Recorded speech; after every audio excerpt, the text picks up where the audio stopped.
الحمد لله مولانا محمد تعالى عليه وسلم العالمين جميعا وأحمد للمذنبين الطائعين الهالكين الله تعالى عليه وعلى مرضي لديه صلاة وعمل ملك الحكيم لا إله إلا الله أشهد أن سيدنا ورسوله أما بعد الشيطان الرجيم بسم الله يا أيها الذين آمنوا الصيام كما كتب لكم تتقون العلی العظیم علماء عزیز کو عقیدت کے ساتھ اپنی عقیدت تو جہاں حضور رحمت سرور کائنات صلی اللہ علیہ وسلم کی بارگاہ کی نظریں پیش کر دیں. اللہم صلی علی سیدنا الجود والکرم والہ میں اس اربع میں سے ایک اہم ترین کے بارے میں کچھ گفتگو کرنا ہے. ہم نے اس عنوان کو منتخب کیا ہے کہ رمضان روزہ دار علاقہ ہو پر ہجوم بہت پر روزہ ہوتی ہیں. ہر عبادت کرنے والے عبادت اور میچ کھیلنے ہیں اور مختلف خریداری کا وہ مظاہرہ کرتے ہیں کہ لوگ سمجھتے ہوں کہ یہ بھی کوئی سوال ہے.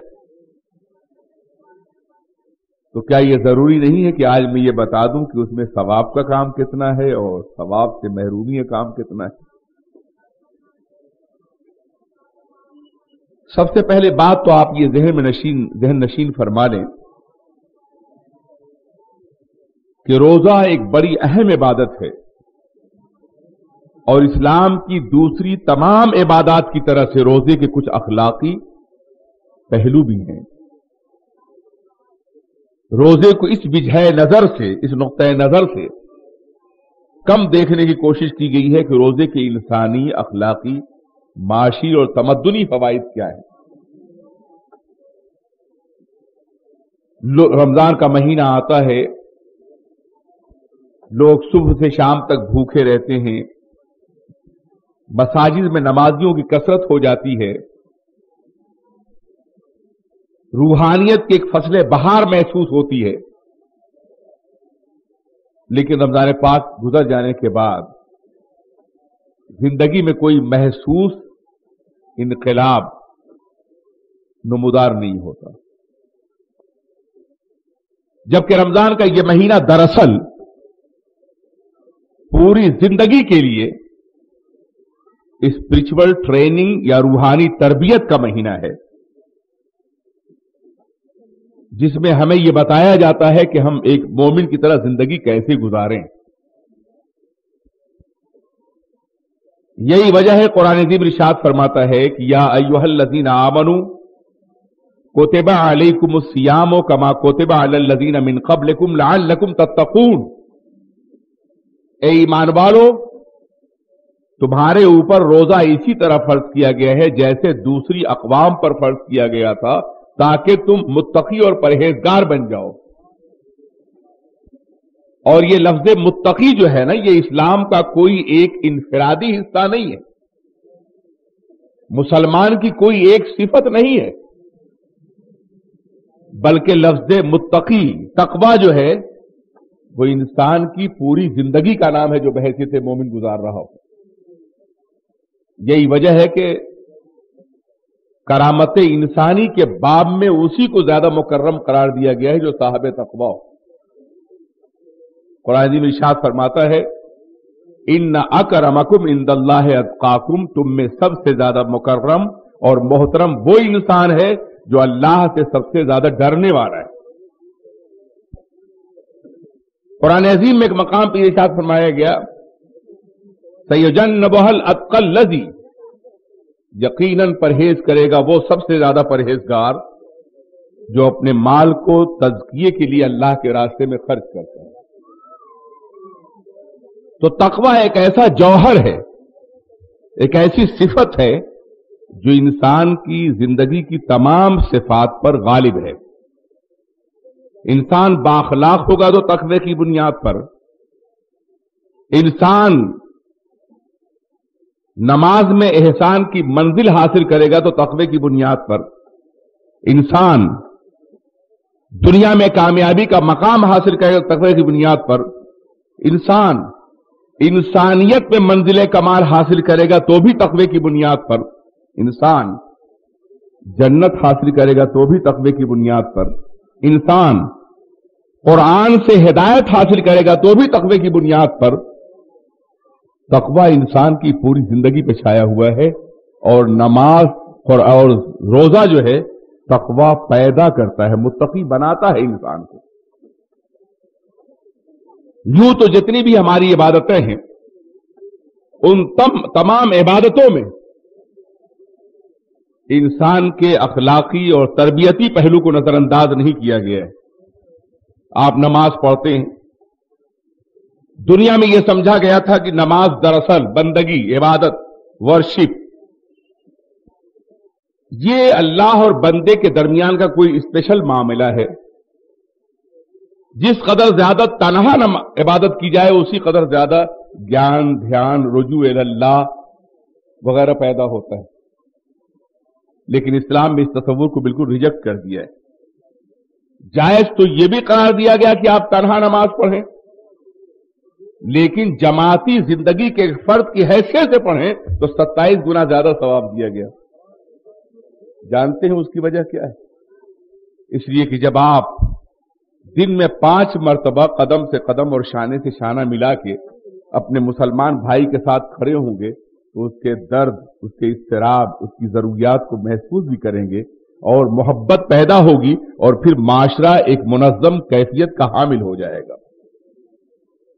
جمعے کے دن پوری آبادی کے لوگ جمع ہو جاتے ہیں، اور سال میں عید کے موقع پہ اطراف و جوانب کے لوگ بھی جمع ہو جاتے ہیں، اور زندگی میں ایک بار کعبۃ اللہ کی دیواروں کے نیچے تمام دنیا کے انسان رنگ و نسل کے سارے امتیازات کو فراموش کر کے ایک ہی لباس میں، ایک ہی آواز میں، ایک ہی انداز میں کھڑے ہوتے ہیں. ایک ہی صف میں کھڑے ہو گئے محمود و ایاد، نہ کوئی بندہ رہا اور نہ کوئی بندہ نواز.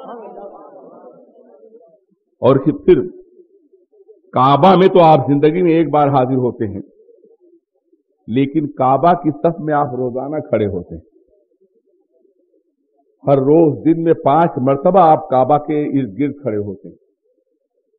آپ کی نماز کی شرط اولین ہے نا فیسنگ ٹورڈز دا کعبہ، کعبے کی طرف رخ کرنا، یہ شرط ہے نا، کنڈیشن ہے نا. اس کے بغیر تو آپ نماز نہیں پڑھ سکتے.